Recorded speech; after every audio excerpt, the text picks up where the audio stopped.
Hello, this is Ron Paul with your weekly update for Monday, October 14th. When President Trump tweeted last week that it's time for us to get out of these ridiculous, endless wars, adding that the U.S. will be withdrawing from Syria, Washington went into a panic. Suddenly, Republicans, Democrats, the media, the think tanks, and the war industry all discovered and quickly became experts on the Kurds, who we were told were an ally being sent to their slaughter by an ignorant President Trump. But it was all just another bipartisan ploy to keep the forever war gravy train rolling through the Beltway.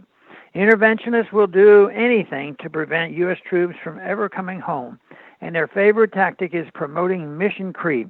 As President Trump tweeted, we were told on 2014 by President Obama that the U.S. military would go into Syria for just 30 days to save the Yazidi minority that they claimed were threatened. Then that mission crept into what we must fight ISIS, and so the U.S. military continued to illegally occupy and bomb Syria for 5 more years. Even though it was the Syrian army with its Russian and Iranian allies that did the bulk of the fighting against Al-Qaeda and ISIS in Syria, President Trump took credit and called for the troops to come home. But when the military comes home, the military-industrial congressional media complex loses its cash cow, so a new rationale had to be invented. The latest mission creep was that we had to stay in Syria to save our allies, the Kurds. All of a sudden, our military presence in Syria was not about fighting terrorism, but rather about putting U.S. troops between our NATO allies, Turkey, and our proxy fighting force, the Kurds. Do they really want us to believe that it is pro-American for our troops to fight and die, refereeing a long-standing dispute between the Turks and the Kurds? It was a colossally dumb idea to train and arm the Kurds in Syria in the first place. But after spending billions backing what turned out to be an Al-Qaeda affiliates in Syria to overthrow the Assad government, Washington found that the Kurds were the only willing boots remaining on the ground.